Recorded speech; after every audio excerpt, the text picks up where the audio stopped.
Welcome, welcome, one and all.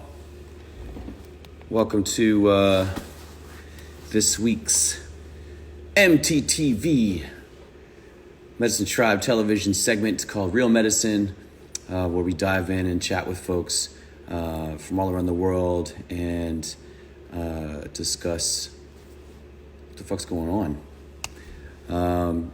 Come on in, take a seat. Thanks for joining us. Thank you, everybody that joined us for Sunday service as well. That was a smash. I felt like that was a really good session together. It is Tuesday, April 28th. Wow, where has the time gone? But here we are. Here we are, baby. Woo! All right. Today's guest is a dear friend of mine, a stellar musician, a poet. He is a director, a filmmaker, environmental activist, Oscar-nominated, Emmy award-winning legend, founder, artistic director of a film and theater company as well. This guy has been doing great works for a long time, and I'm so happy to chat with him today. He's got plenty of good medicine to share with us. So without further ado, I'm going to get Josh Fox on the line. So stand by. Come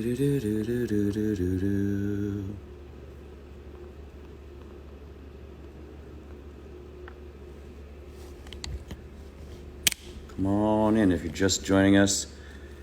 Make yourselves at home, because I'm at home. All right, I'm looking for him. While we wait for him, let's see. Nope. Isn't it funny that when you double tap the screen, it just turns it around? It's like, why the... Oh boy, now Instagram's doing that thing where if I just push it... What up, Southeast Portland? Austin, Texas, tuning in. All right. There he is. What's up, buddy?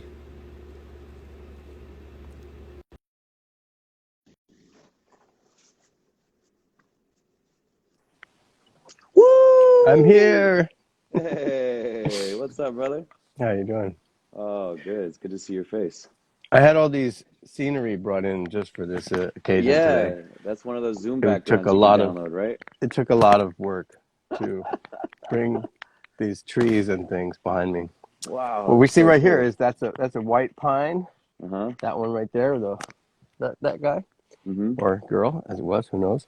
And then you have a sugar maple that hasn't come out yet. Look here. Ooh. That turns bright orange in the fall. Mm. And then there's a lot of spruce back there and red pines as well. Mm. I'm in Pennsylvania. Hey. Yeah. Thanks for the tour. You got it. This isn't the Start land. us off with some trees. Yeah. No, I'm loving the background. Mine's just, the ceiling. Yeah. But there's so much dimensional space within this area, so you just got to use your imagination. It's right? A little bit of a cubist arrangement with the angles you've got going on. Everybody, they spend so much time on these backgrounds, and I'm just like, sometimes... I always find them ridiculous. Especially the Joe Biden one, which is like a fake bookshelf. Like how could you not have a bookshelf? You know what I mean? How could you not have a place where there's books and it looks cool? I mean, if you're Joe Biden, yeah. John Waters once said that if you go home with someone and they don't have books, don't sleep with them. Real talk. Words to live by, I guess. That's. If they have a green screen of books in their house, definitely don't. Sorry, Joe Biden. Sorry. This is great, though. This is a great way to start our conversation. That's part of my formal endorsement right now. You know something? You bring out such a silly part of me. Yeah, because I love you. I love you too. I'm glad that we have to bring silliness into our conversations. Like laughter is the best medicine, right? Yeah, man. It's rough right now. Lots of rough stuff happening. Yeah. So tell me, Josh Fox, how is Josh Fox's heart and soul at this time? So interesting. Thank you for asking. Nobody ever ask a question like that. Mm. I'm all over the place right now. Like some days I'm super depressed, Mm-hmm. and it's like I can't deal with what's happening. And other days I feel like this is an opportunity to go inside, to be introspective. I've been reading Henry David Thoreau, Mm. Walden, Mm-hmm. and it's an interesting thing because he goes off into the woods to Mm. live deliberately. And that is sort of like what I've done here, and it's been a part of my life, my whole life. And I never read the book before. Mm. And he wrote it when he was in his late 20s. Mm. And he's full of rage. And he's Mm. full of he loves to point out the hypocrisy of civilization and all the things that they're doing wrong. And his first chapter is called Economy. Mm. And that economy is, he tells you how much he spent on his cabin, which is like $28, and how much he spent on the food for the year. And he's like, look, this is rent for a college dorm room for 1 year. Mm. And like, look at all the waste that we're in the middle of. So right now I'm sort of trying to take stock of the incredible bounty that's back here and learn Mm-hmm. foraging and learn about plants at the same time as trying to, think a lot about what it is that we don't need going forward out of this, right? Mm-hmm. New York City is about to put 100 miles of their streets and take the cars off of them so that cyclists and pedestrians can do their social distancing walking around the city. Mm. And that should be a permanent change. Mm. We should not have cars on all those streets in New York City. Think of how much more amazing our urban spaces would be if we got rid of the cars. Mm. So all of these lessons that are coming, and in the midst of so much pain because people are dying and people are, and there's a lot of just Suffering. Donald Trump, man, coming through he gets through like a coffee filter, like he comes through like, and you can't get away from him, and he's just spreading lies and hatred. And Yeah. so all that is happening at the same time. It's a very complex, Yeah, I mean, it sounds difficult like moment. some of the things you're bringing up are sort of like the levels of like post COVID-19 in a sense where, which is one of my questions actually for you is, what does the new Earth look like, Mm-hmm. and how,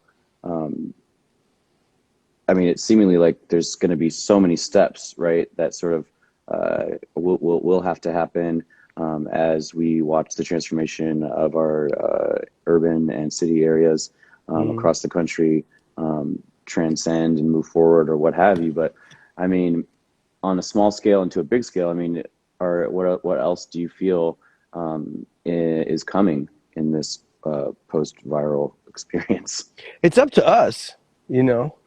I really think it's up to us what we collectively want to bring to bear. Because you know this, because you were on my program. But every night I'm doing this thing called Staying Home with Josh Fox. Really creative title, but it's called Creative Staying Home, Your Revolutionary Guide to the Green New Deal. And so I want to talk about the Green New Deal as a response to the coronavirus. And if you don't know what the Green New Deal is, Please. the Green New Deal is a concept that brings the planet Earth to a whole other sense of values, and in that transition creates 100% renewable energy and moves away Mm-hmm. from fossil fuels. And it does all sorts of different things. It creates 20 million jobs. It creates just transition for fossil fuel workers. It has in it is justice for frontline communities. This is a frontline community right here. This is the place that fought off the fracking industry to retain this Mm-hmm. beautiful behind me. Mm-hmm. And so, I think a lot about all the different aspects of what does that mean? What does the Green New Deal mean? Because we had Bernie Sanders, we had Elizabeth Warren, we had two candidates who were really pushing this idea of the Green New Deal. Mm-hmm. We have a lot of scientists, climate scientists, Nobel Prize winners pushing this idea of the Green New Deal. And it is an ethos, it's a transformation. And Joe Biden is not supporting the Green New Deal. So we have no choice but to push this person, push this man. Mm. And we have to, because, well, I mean, Bernie Sanders was just taken off the ballot in New York State, which is total crazy nonsense because I wanted to vote for him. Right. And I want to use the process to Right. push forward these ideas. But it's really always up to us. It's never up to the government. The government is always going to do something that you don't want. It's always going to be like, there's no such thing that's ever happened. It's like, hey, the government did the perfect thing. It was perfect. Mm-hmm. No, it's Mm-hmm. always about us remaining with our own power, the power that we have built as a movement, the power that we have built as artists, as activists, as political people, as all those things. We keep that power and we say, these are the demands that we have of whoever it is. You know what I mean? And then, And but I mean, so how do we we have keep to that? think about, How do we yeah. keep? Sorry, go ahead. No. I'm just thinking about. I had a million questions come up as you were saying this stuff because I feel you and I'm with you on it. But I'm like, how do we maintain and continue with holding that power as a community when, as we're seeing, like with just with these candidates that we have, there's going to be so many people who are just going to feel disenfranchised or going to feel, disenchanted by the entire system who don't want to vote now, who look at anyone that supports Biden and is going to go, how could you even do that? Like, so what do you say to those people? Because I feel like I know where you're going with this, and I feel like in it's like picking whatever lesser of two evils, if that even exists. Like, we have to have a literacy of the process. Right. And what stage of the process we're in. Okay. So unfortunately, what just happened is a transgression of that process that needs to be protested, and it's being protested. So for example, like Bernie dropped out, but he didn't say, take me off the ballot. He said, I am not going to contend for president because I can't be the president in terms of the way this whole thing is shaped up. Right. He got that. But he said, I'm still on the ballot, which means right between now and the convention, there's this big part of the process that has to unfold. And that part of the process is amassing delegates, figuring out what the political spectrum is telling us we have to become. In other words, if I vote for Bernie Sanders in the state of New York, right, and Bernie gets 45% or 48%, right, then he gets 48% of those delegates, which means he gets a big section of people who go into that Democratic convention, that Democratic debate, to determine our values. That's called running the platform. So I was on the platform committee in 2016. I was there with Bill McKibben and Cornel West and Ben Jealous and Deborah Parker and Nina Turner. And we all came in with our points, our amendments. So my amendment was I wanted to ban fracking and I wanted to stop frack gas power plants. Now, the Clinton people were like pro-fracking. They were awful. They were really rough. But we managed to get the Second Amendment passed, which said we're going to disincentivize frack gas power plants. It was a huge accomplishment. We also got climate people into that platform hearing. And did you know that in the Democratic platform in 2016, there was an amendment that said within 100 days of Hillary Clinton being president, there's going to be a government-wide summit on climate change. All the government was shut down to talk about climate change in the first 100 days. Now, you tell me, a lot of people didn't like Hillary Clinton. I didn't like Hillary Clinton. That sounds a hell of a lot better than what we're doing right now, though, doesn't it? Right? It sounds like, no, there's some aspects of Hillary Clinton which are completely disastrous. But we had that in the plan. See what I'm trying to say? They're the person at the top of the pinnacle. They're the person of the president. But that doesn't mean everybody's in line with that. That means you jump into the process, and we have to have a literacy of that process. So what happened just now is Andrew Cuomo, a person who I've had a lot of battles with, who've done a lot of good things because we've battled with him, took away the presidential primary in New York State. That is literally disenfranchising us. So this is stupid as hell. What was the point of that? Well, he's saying, because what they're trying to do is force Biden down our throats without any debate, without any dissent, right? Now, he should know better. Dissent and debate makes us stronger. And it makes this state stronger, right? So like Governor Cuomo didn't walk into New York State being like, I'm going to ban fracking. No, it took 6 years of us organizing to do that. Right. And he now goes out and promotes that. It's made him stronger. So we need to do that same kind of shit right now. We need to break it down. Because if we get kicked out of the process, then absolutely what you're going to see is people are going to be like, oh man, they're doing it again. I have had it with these guys. And that means you just throw your power away out of that own individual frustration. What we have to do is organize. Because if you just say, as an individual, I refuse to vote for this person, I refuse that for one, that's what you call performance. Right. That's not power. That's like, that's performative. If you say, I'm going to organize thousands and thousands of people to say we're not going to vote for these people, unless they do the things or at least come to a conversation with us and a compromise, that's what Bernie is doing. Bernie is saying, we're going to amass that power. We want you still to vote for me, even though I'm not going to be the president, but because we are going to be a part of that process.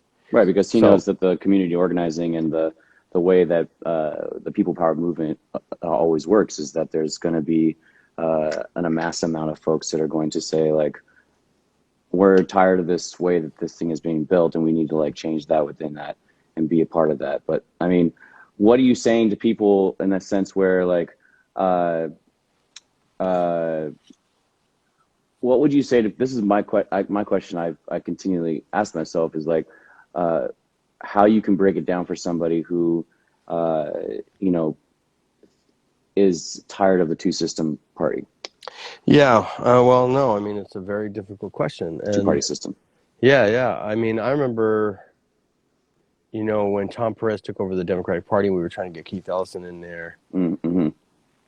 I got so frustrated. And I had a number of conversations with people about whether or not we should start a new party. Mm-hmm. And we came back, and then it was like, well, a lot of the response that we were getting was that millennials didn't like political parties. It wasn't really a thing. So our revolution got started, which was Bernie Sanders' way of endorsing candidates that were going to run as Democrats, but they were going to be progressives. Right. So it wasn't really like a party, but it was this seal of approval of people who were like, and those candidates are running right now. Right. Like Andrew Romanoff, who's running against Hickenlooper in Colorado. Colorado, an extraordinarily amazing place, beautiful state, place where you and I met, actually, for the second time. At a Rise? Was it a Rise? Yeah, at a Rise. Yeah. And we played together there. And Governor fucking, I don't know if I can curse, I'm sorry, Frackenlooper, Hickenlooper. His name is Hickenlooper. We call him Frackenlooper. Sure. He's a Democrat. Now, this man is running for Senate in Colorado. He doesn't even want to run. And against him is running a guy who's an anti-fracking candidate, who's an Our Revolution candidate. I don't know if he's actually got the endorsement, but he's that kind of person, right? He's a progressive. Mm-hmm. And so you got to work on that right now. So what they decided to do, or not say they, but like, you got to look at where your organizing is and where your strength is at.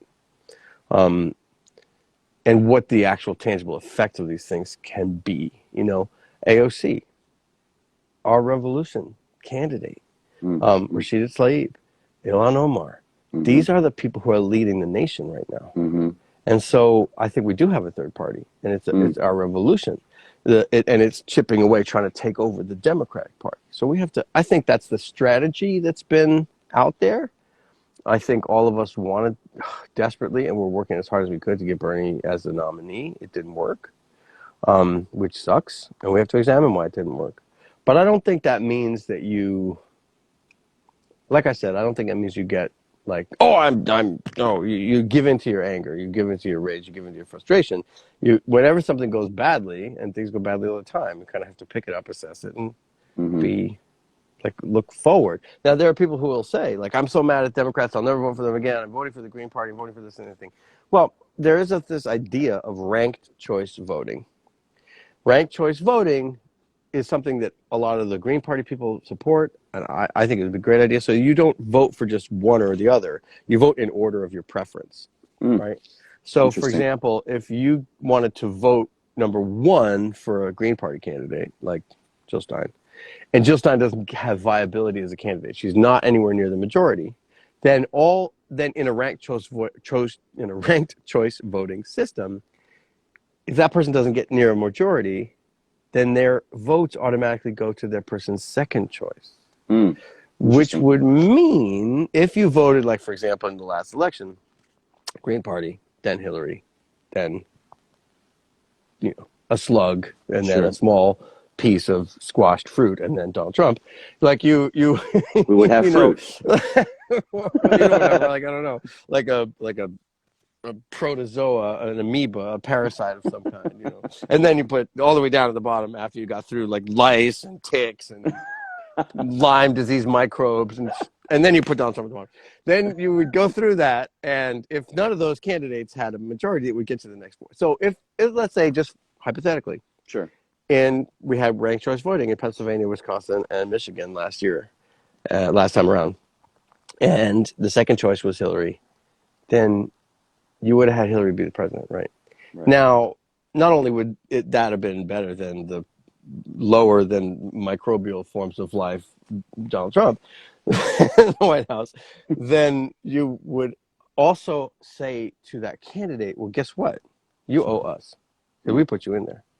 We can see who voted and how they voted. So that block of voters who, so that's the system would be a much better system. We don't have that system. Right. But there's actually no difference between that system in practical outcome and then in a swing state, for example, where you're not going to get a majority. Right. Actually voting for your second choice instead of your first choice. Because the result is the same, and then you can at least have some sense of power. Now that would be what I would argue. Other people argue something else. But I would hope that, with what's on the line right now, Jesus, it is a mess. It is a huge mess. We have a climate change denier who's expanding fracking, who misinforms the public, who tells you how to inject. Yeah, this is the worst case scenario. And speaking terrible. of climate justice, what can you say to people who are looking at this pandemic as being some form of a solution to the climate crisis? I know that there's been this feeling like, yes, the Earth is getting a moment to breathe, but like clearly the next $1 trillion crisis is literally here and getting worse. And so what are your thoughts on how we can address this? If people are out there saying we're the virus, coronavirus is great, look at what it's done for the Earth, that's what you call eco-fascism. It's what you call eco-racism also right now. Because if you look at who the virus is killing poor people. The virus is killing black people. The virus is killing people of color. The virus is ravaging communities that are poor and polluted. So you can't just sit there and go, hey, this is great for the Earth. Well, no, what it's doing is it's not equal. It's happening to people who are poor and who are in lots and lots of trouble. So you can't, that is just a very irresponsible thing. What we can say is something really rather astounding, which I've been saying. This will cook your brain. In China, in the first 3 months of coronavirus, it killed 3,200 people. Right. The fact that all the factories shut down, all the cars stopped, and all the air pollution stopped is estimated by Stanford University to have saved 70,000 people's lives. So staggering. The answer is not like, yay, coronavirus. No. But the question is put to us, what are you going to do? Just turn the death machine back on? Right. Are you going to? Because what people don't recognize, and this is really what I'm talking about, if I'm going to talk about really what I'm talking about when I'm talking about this election, the fossil fuel industry kills 10,000 people a day in pollution. That is 5 to 7 million people a year. That is a global pandemic. The fossil fuel industry is a global pandemic. In our worst outcomes of coronavirus, it will not touch the death toll of the fossil fuel industry. So That's so crazy. I know. Without question, we have to move away from fossil fuels. No question. And I think what's interesting about this all is you do a lot of traveling. So when you go places, I'm sure your brain changes based on where you are, right? Totally, yeah. Like, if I'm in Thailand or India, I start believing in reincarnation in 2 or 3 days. Just by accident, just because it happens, because Absolutely. everybody's in my next life, you can have pad thai. No, you know what I mean? There's this thing, it just starts creeping in. Sort of like Donald Trump is creeping in, he's seeping through the floorboards. But it's like you are in that moment, right? Sure. And then all of a sudden you're there, and then you get back to America, you land at that airport, and CNN is on as you're going through customs, and it's like, it all just comes crashing down. You're back in a whole other belief system.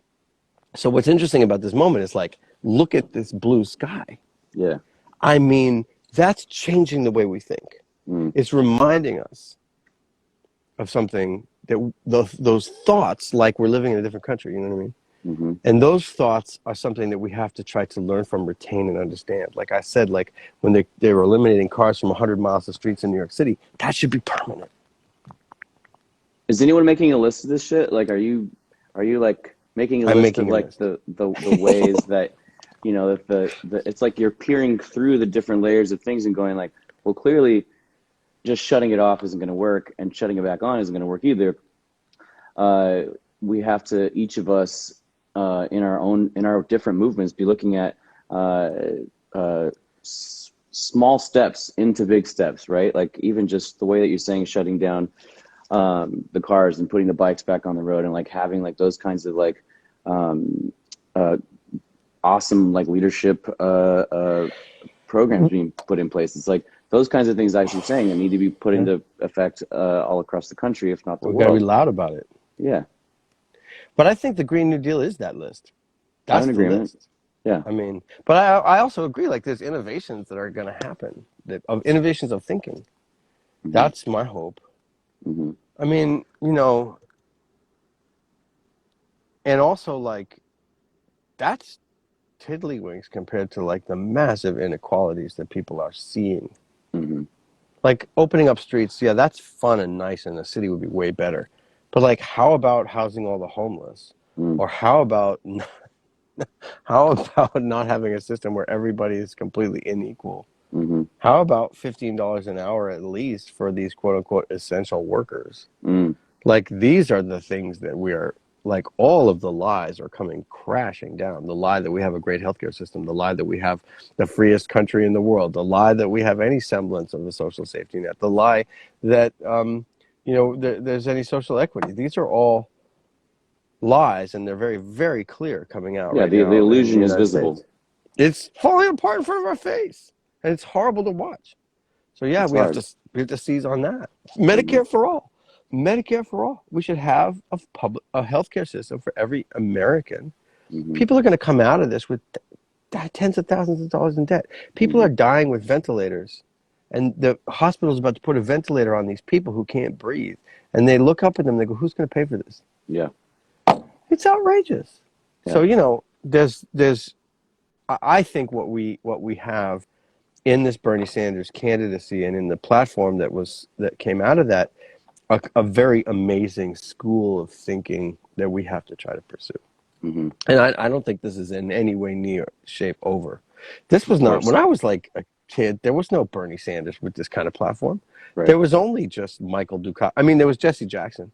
Jesse Jackson was pretty rad. Mm-hmm. But Michael Dukakis and these people were all establishment people, Mm-hmm.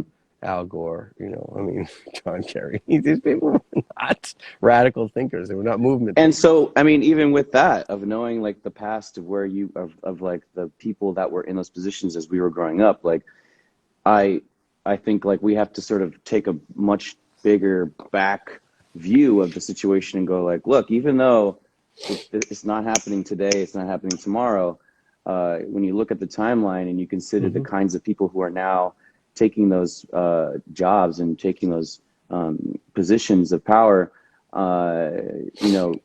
even though we're not at the better part of the worst before better, we're literally in the worst part of it, and it's going to get worse, and eventually it's going to get better. Yes, it will. But it takes generations for change to literally be something we can witness and see. And we're in a such a crossroads of which direction we're going to take things. I have a thought about that, if I might. Yeah. So recently, I've been embroiled in a bit of controversy. Michael Moore came out with a movie. Oh yeah, I wanted to hear your thoughts on this. So problematic. It is full of fossil fuel industry talking points, misinformation, outright lies. And Why it's is a very, very dangerous movie. Well, I can't really speak to why. All I know is what it is. And I just wrote a piece for The Nation, and it'll be coming out, I think, in the next day or two. I've written a sign-on letter for people to protest the movie and ask for a retraction. And the people who have signed it so far are Michael Mann, Naomi Klein, Ayanna Elizabeth Johnson. There are amazing folks who've signed on to this letter. For those of us that haven't seen it, like myself, and I've heard some bad reviews, as well as I've heard a lot of people, of course, on some levels, of course, being like, this is amazing. So just fill us in a little bit. So what it is it starts with a discussion of renewable energy. And for some insane reason, it starts saying that renewable energy doesn't work or is dependent on fossil fuels. They go to a solar farm in Michigan, and they look at the panels, and they're like, these panels are 8% efficient. They can't even run a toaster. And then they go to the wind farms, and they build this big wind farm, and they say, well, there's all this concrete in this wind farm. There's more energy going into the construction of this that will be pulled out. There's no other way to put this, but this is total bullshit, and it's absolute lies. Totally false. So that's totally how the false. movie begins and sort of Yep. goes in that direction? Yep. And then the movie goes down, blazing down this wrong path, and then it gets really mad at biomass. It says biomass energy is bad, bad, bad. It spends like 45 minutes on biomass burning trees for electricity. It's not good. It's not good. But they make it sound like it's happening everywhere and it's this giant crisis. Biomass energy is less than 2% of the United States energy. Okay. So then they use the biomass argument to attack Bill McKibben. Oh. They make Bill McKibben the enemy in this movie. He is the villain of this movie. Wow. It is so astoundingly upsetting and wrong. That's so strange. Because he's our friend, right? And he's also the hero who built this whole movement, right? And so they're making him into a villain because they're saying that environmentalists are serving the interests of capitalism when they're making solar power. And it's like, it couldn't be further from the truth. It is absolutely and stunningly outrageous. Well, and for those people that don't know who Bill McKibben is, can you just give a one-liner? Bill McKibben is the leader of a group called 350.org. He's the person who started us all in our climate change path. He actually introduced Nahko and I when we were doing a divestment tour in 2012 to divest people from money from fossil fuel industry. He's an incredibly motivational leader. He doesn't take any money from his own organization. It's like, he's the guy who wrote the first popular book on climate change back in the 80s or 90s. He's a saint, basically. Mm-hmm. And I don't agree with everything he does. Like, we've had our ins and outs. Like, everybody does it. Yeah, exactly. But to go after Bill McKibben, it is so completely blatantly outrageous and misinformed. But then here comes the kicker. The kicker is, because wind doesn't work and solar doesn't work and biomass is bad and our environmental leadership is corrupt, well, there's only one thing we can say, which is we have to reduce the population. So they trot out, no, I'm not kidding. They trot out old white man after old white man after old white man, one after another, all saying the population is the problem, the population is the problem, the population is the problem. Now, if you know anything about climate change, the IPCC says we have 10 years to cut our emissions in half. Now, if you had 10 years to cut our emissions in half using a population strategy, the only way you do that is you kill half the population in 10 years. And so that's sort of what they propose in this film. Well, no, they're not saying that outright. Right. But it's all these white dudes who are coming out from Michigan, and I'm sure they're telling us which section of the population is supposed to stop reproducing, right? Not them. So that's the conclusion of this very, very dangerous movie. And I saw it. I went ballistic. I wrote this letter. Michael Mann signed on immediately. Michael Mann is a Nobel Prize-winning climate scientist at Penn State, who is one of the most go-to people on climate. Tony Ingraffia, a renewable energy scientist, signed on. Mark Jacobson out at Stanford signed on. Last night, Naomi Klein signed on because she and I and Bill McKibben did the divestment tours with you together in Washington, D.C. and all across the nation. And so it's gathering steam. I've written this piece in The Nation. It's going to come out in the next day or two. I'm waiting for editorial feedback, actually. Was there any takeaway the reason why I from brought this up in the first place is because, sorry, what were you going to ask? I was just going to say, was there anything in the film itself as a takeaway that was useful information? Okay. So in my article that I had to write, I had to go through because the other thing that's happened that's so crazy about this movie is it focuses on all this stuff, and most of the interviews, it's clear, were taking place between 2008 and 2012. Okay. Like ancient history in terms of renewable energy development, right? And they put it in as current. They pretend that this movie is yesterday. Like these 8% official solar panels, those were made before 2008, for sure. And they're saying, here it is today. This is the problem. I mean, it's so deceitful. But what was so stunning about the movie is it completely ignores everything that's happened in the last 5 years. It completely ignores all of the environmental movement and our gains. And it also completely ignores, amazingly enough, Donald Trump. Donald Trump's name is not in the film one time. So it's like in this weird, bizarro fantasy land, back when I used to get attacked from Gasland from all these fossil fuel people, and all those trolls were like coming out of the woodwork and they're attacking me on Twitter and all this kind of stuff is happening. So, so it's like we're being transported back to like 2011 when nobody knew anything about this It's yeah, stuff. it's like But you put a film out that was based on back then, and it it's completely journalistic misses the point for malpractice. now. It's So what? malpractice. It just You makes can't me like if you can imagine like when these solar panels were invented, AOC was in high school. Like George Bush was the president and Greta Thunberg was in kindergarten. yeah, Like that's not a current event movie to be putting right. out on Earth Day. So what? But the whole point of me saying all of this was that in the writing of the article, I went through the last 10 years of environmentalism, and it is fucking remarkable. Mm, The divestment movement that divested trillions of dollars, mm, Fridays for Future, and this youth movement of Greta Thunberg, the anti-fracking movement all across the world, the Paris Accords, the mm, fact that everyone is talking about climate change. I can't even go through all of the amazing events that have happened in the Keystone XL pipeline protests, mm, right? In the last 10 years. mm-hmm. It's been an extraordinary period of Extraordinary time time. Yeah. where we've developed so much. This film totally ignores it. But I was also kind of like not really thinking about it correctly because I realized, talk about building power, right? We've built a consensus among the world that we need Mm-hmm. to work on climate change. Mm-hmm. So things are happening. If we have momentary disappointments, which we're going to have, and big ones, especially with this burning, yes, Mm-hmm. of course. But look at what we've accomplished. Look at Right. what Standing Rock, Right. Yeah. ignored by the movie. We You know need what I to be mean? in. Like Yeah. it was Exactly. We need amazing to be to take stock. we need to celebrate our Yeah, successes, yeah, and spend time as well meditating on those things, because sitting in the bunker of like the sickness of the wound, yeah. just continues to throw salt in it. So it's like, uh, yeah. And well, thanks for sharing all that. I appreciate it, because I'm definitely going to watch it with a different eye now. Well, yeah, dude. I mean, okay. So, is there anything in the movie? Well, Yeah, look. there's some good takeaways. Obviously, we cannot have limitless growth on a finite planet. That is a core principle of environmentalism. Hmm. Um, so I think the movie was trying to get to that idea, right? Which is that we have to have less, or we have to consume less, or we have to not be capitalists. But it does it by literally bulldozing a china shop of extraordinary, fragile, important things that we've achieved and that we know now. And it does through. I mean, the fossil fuel industry is celebrating this movie. Breitbart.com is defending Michael Moore against me.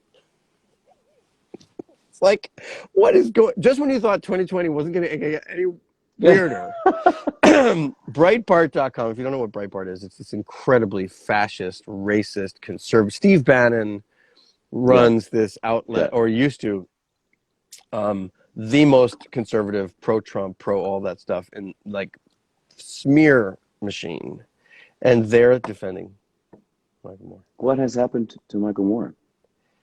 Uh, you know, I've we've a lot of us have been reaching out, right? Because I've met him. I don't know him very well, but I've met him, and I know that a lot of his friends have been reaching out, going like, what have you done? And I know that Bill McKibben reached out before the movie came out to try to correct it, and he ignored us all, and he is continuing to ignore us all, and going on Colbert to promote this movie, and going on MSNBC and on Now This Politics and every possible media outlet he can to soak up that attention. And And I to think, push a narrative that unfortunately, is and incorrect. I'm a first-person documentary filmmaker. I mean, I've been incredibly inspired by Michael Moore. Michael Moore has a quote on the front of the DVD of Gasland. you know, um, I I got an award at his film festival, two, and my films did, and uh, so I'm stunned. I think we're all just stunned and Yeah. we're shocked, and we don't know what the hell just happened. And it does feel a lot like this person really just wants to be in the media. Huh. The cry It for just help of feels some like, kind.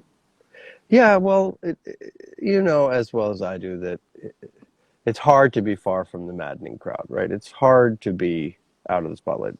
You know, you like it, I like To it, all to performers like it. feel not relevant, perhaps, or whatever. But It's hard. It's hard when that spotlight goes away, even if it's momentarily, right? And I think that there's an addiction that can happen there. I agree That's with all I'm that. going to say. I'm just that's just crackpot. I don't know. I'm not Michael Moore's shrink or his friend or his I hear lover. you. No, I hear you. I don't know, but I know that I know that the film itself is a blatant eco-fascist, pro-fossil fuel piece of misinformation, Wow. and that it also a lot of my friends are falling for it. They're falling for it So, because they trust Michael Moore, and right, that's really sad. right. So it's true to say that no matter how much you've trusted someone's work, that you need to always view something with your own lens. Mm-hmm. Well, the fundamental question right now is how do we know what's true? That's what And I've been obsessed with for my whole what's Josh last. Fox's answer to that? I wrote a book about it. Oh, Hold on, I'm gonna get it. Oh, I hope I have it here. How do we know what's true? Well, it's a bigger question than just one step at a time. I was out filming in the woods, so I have all my gear in my bag. The truth has changed. This is a show. I'm from. Oh, ooh, is it's this called The new? Truth Has Changed. Yeah, When actually, it it's has a out now? foreword by Bill McKibben. Woo! So yeah, this is it. The Truth Has And Changed. we can It's order beautiful. that. We can order that. You can order it at joshfoxfilm.com or thetruthhaschangedtour.com. Of course, we're not on tour anymore. And it's about the truth because a high school girl at one of my screenings, her question was, you say all these things about fracking and how fracking is bad and climate change is real, but then we can look on the internet and see that people are saying the opposite of all those things are true. So how do we know? And I realized that it wasn't just a question about authentication or having multiple sources or that. I realized that it was really a deeper question because right now misinformation is so prevalent everywhere. And it's almost impossible to discern. And this Michael Moore film was actually a really amazing example of it because there's all these people who are like, oh my God, I didn't know this. right. Well, there's a reason you didn't know it because it's not true. But and nobody's saying this. But so the truth has changed is really it's like a journey through all of my years of frontline reporting and watching the smear and misinformation machines come and attack. Mm. And then it's a story about how that becomes very tailored to you specifically through social media, through Facebook, through all the social media Sure. platforms, and how they use psychographics and how they have thousands of data points on every adult American, and how that is used to speak directly to you in a language that that appeals to you. Sure. And so it's about actually it ends up about being about voter suppression because these techniques are used by the Trump campaign Got it. to try to push people. And you're seeing all sorts of insane fake stuff Mm-hmm. because half of the stuff that people are responding to about Joe Biden isn't actually based in policy, which I would think would be a great way to object to him, but is based in weird, specious ads attacking his personality and making him look like a fuddy-duddy old weird dude. And Mm-hmm. you've got to take all that stuff and go, who's putting this out? And what's the Mm-hmm. point? And why is this happening now? And Mm-hmm. smear and misinformation is a huge part of our everyday life on the media. So that's what this is about. And it's actually a performance. It was a solo show. You see me performing it there on the cover. And I was supposed to be making that into a movie right now in front of a live audience in New York City. Mm. And obviously, of course. Mm-hmm. So I'm changing the movie and I'm making it out here with a very different live audience. Are you Of really? trees and deer and Ooh, I love yeah. that. Yeah. Yeah, I built Ooh. a 12-foot high platform out in the middle of the field, Mm. so I can see above all of these bushes. And there's a very particular invasive species that's all over here. It looks natural, but it's invasive, and it's a mess. But it's everywhere, and so I'm cutting through it, and I'm cutting mazes through it and stuff. And I put the platform up on top of there, and I'm doing all this stuff by myself because I got my camera in my backpack. Well, I guess that leads me into that Ta-da! question though, because I was like, There it is. what is Josh Fox's practice of staying creative or keeping the channel open and staying grounded in the heart amongst all the chaos. And I mean, I feel like you and I are very similar in a lot of ways, where we enjoy our time in nature, and that's literally where we get So important. our creativity, our inspiration, our groundedness, is that connection to earth, that human nature to nature thing. And I guess I mean, that sounds like that's part of what you're doing. I mean, I feel so lucky to have some place to walk around without other yeah. people. I feel so, it's gratitude. Gratitude is the base of it all, man. Mm-hmm. And like, it's interesting because like what Henry David Thoreau did, which here's the book, Walden Pond, right? And civil disobedience. People don't Mm-hmm. remember that Henry David Thoreau invented civil disobedience, an American idea Mm-hmm. that was then picked up by Gandhi and Nelson Mandela and all these Mm-hmm. incredible leaders. And it's interesting because he went off into the woods to live deliberately, and he built his own little cabin, and because he got fired from being a school teacher because he refused to hit a child. Really? Yeah, he refused Wow. to hit a child, and that refusal set him on set us all on this other path. Fascinating, right? So refusals sometimes are really important. Anyhow, this is idea that it's a luxury or it's a rarity to be able to be in nature and experience it and see the rhythms of it and listen to it. That's such a real shame. I mean, human beings work better in cities. There's no question. We're more efficient. We have when there's as many of us as there are, we have to be living on top of each other. That's normal. Cities are wonderful. Cities are amazing. But being in nature is its own teacher. It has its Mm-hmm. own lessons. It has its own patterns. It has its own logic, and you will learn it if you spend time in it. And it's not necessarily like nice. I mean, there's ticks everywhere. No, really. There, especially now with climate change. It's a very Yeah, no, big I feel danger. you. I feel you. Yeah. I have a bite right here, right here. Grow I up. mean, I have gotten Lyme disease in the past as well, and it's no fun. Mm. There's bears, there's things eating other things everywhere. There's parasites. It's It's like nature, the baby. It's principles of nature. nature Yeah. are but it's not like pretty daisy flowers. It's like Yeah. this is real. Yeah. It's like it's a She's real rough around the thing. edges. Yeah, and Yeah. that's a teacher, right? Mm-hmm. Um, so it's survival. Basic survival is a real Mm. thing. It's a thing. Mm-hmm. But then what's been cool is like I've been in the springtime, everything's so brown. It's been brown. This has been the first nice day. Like I'm sitting outside talking. It's so cool. Mm. But it's brown and it's been snowing. And it's been 40 degrees. But you can watch each plant as it's introducing itself on a different day. Mm-hmm. Like here's the nettles, and then here's garlic mustard, and then here's speckled trout leaf. And because they're coming in kind of like slowly one at a time, it gives me a chance to like take a picture of it, like Mm-hmm. learn the species, stuff that I've Mm-hmm. never been able to do before. Mm-hmm. So there's something like I'm appreciating I don't know, just the slowness of it, which is different than other places. Yeah, you have the time and the moments now to observe nature in its most beautiful form. So I'm I trying get. to put a lot of that in the movie. Mm. I look And forward to this. have it be a movie about, on the one hand, cyberspace, which is the most artificial landscape, Mm. and on the other hand, this is as natural as you can get. Mm. So it's like that Mm. contrast. Mm-hmm. That's the attempt. We'll see, I and love all that. and all in the next 3 months, so that we can get it out before the election. That's the idea. That's the idea. So you've got Maybe just we'll use some more of your music. It would be great. I'm here for it. Oh man, it's when Love Letters to God comes on at the end of Awake, it's always the greatest feeling, Mm. man. Mm. I always appreciate that so much.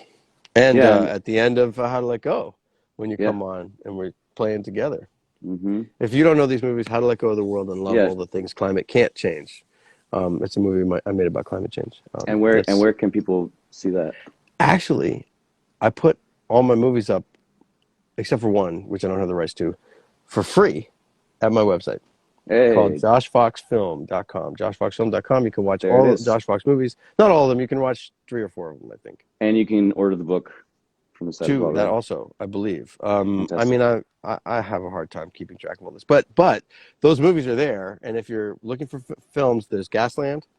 Gasland 2 is on HBO, so I can't put it up. How to Let Go of the World and Love All the Things Climate Can't Change is there. A short that I made on workers called Gas Work, which is really compelling, is there. And I think that's it. So anyway, those are. Wait, isn't there another one? Well, Awake. that's Awake is there. awake. Yeah, yeah. I was like, I just remember there was one other one. Yeah. Well, I really appreciate your time today and sharing all the information. You know, a lot of these things that we've talked about today are just like so prevalent on all of our minds. And I just want to cast some appreciation towards you. Thanks, man. Most people don't know how we met. We met, as you said earlier, during the Bill McKibben tour.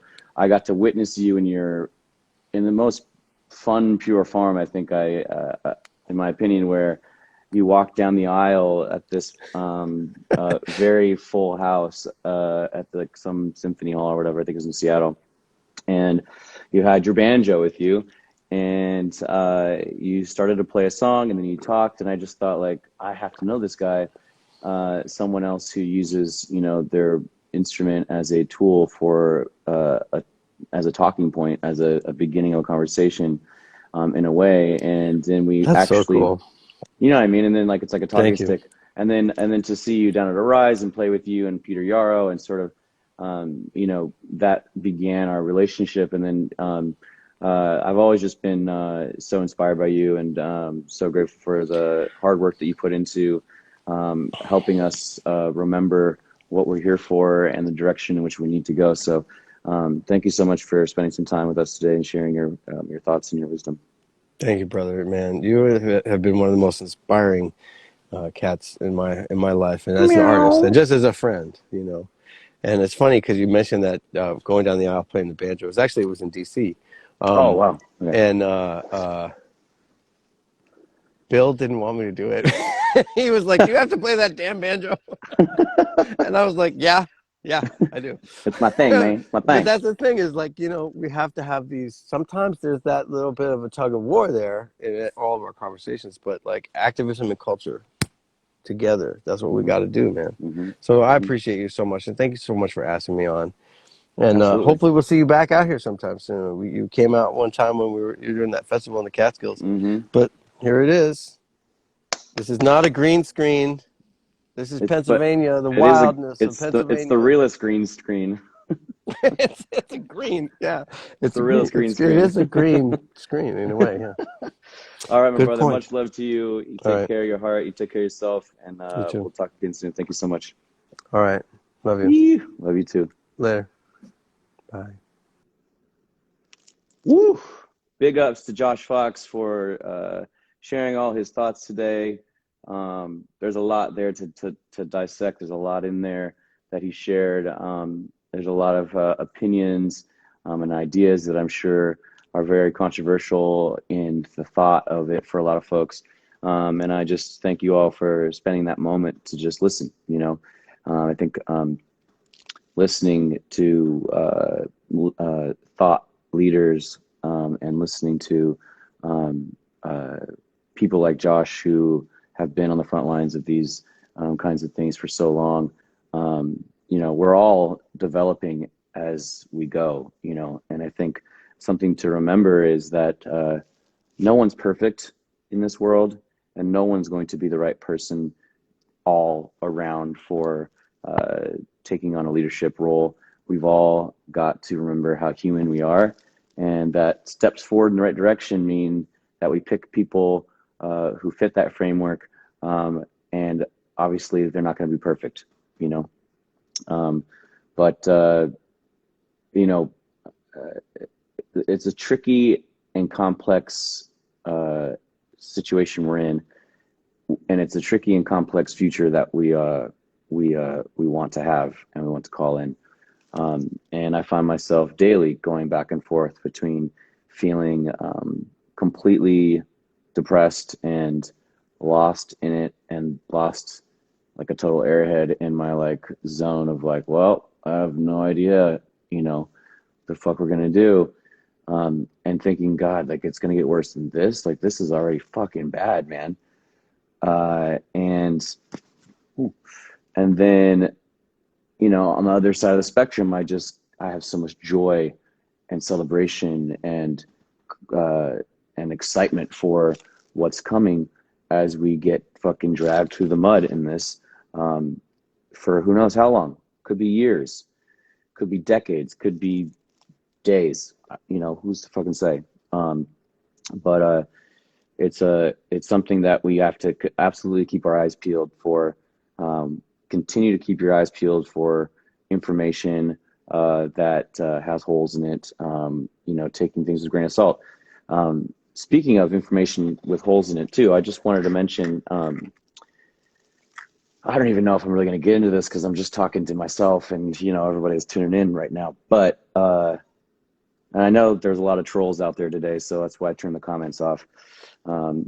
So sorry to everybody that was trying to have conversations in there that weren't trolls, because you know that shit gets really distracting, obviously, when we're trying to pay attention.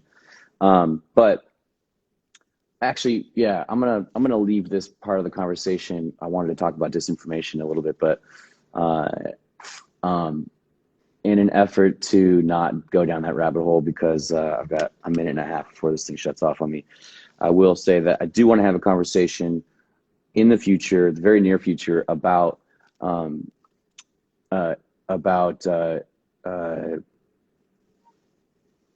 I guess primarily this idea of the conversation began because the Pentagon just released information about UFOs, and I think that is a very interesting and very dangerous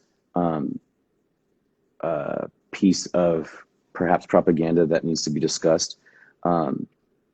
And I will always defer to Dr. Greer and his work as part of my short list of people to listen to and read up on and watch, because there's a myriad of information involved there. If you like meditation, if you're into meditation, if you're into looking beyond the veil and have time to do that right now, do check out his work. And also, I will keep striving to have him here on as a guest to discuss some of these things with us.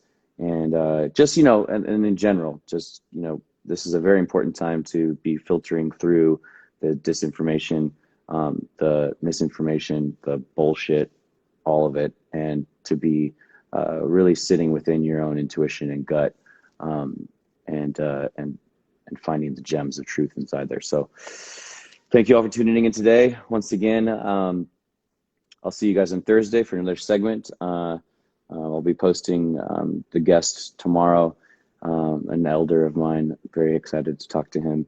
And what else? Did I have anything I need to remind you guys of? I think that's it. There's a lot going on, clearly, and I just want you all to take care of yourselves, take care of your loved ones, take care of your energetic fields, and continue to push through the veil and claim the new earth that we have been brought here to exist in. And I love you very much. Thanks for listening to Honor the Earth. Spread that song around. What a great tune for these times. And I'll see you soon. Love you all. Ciao.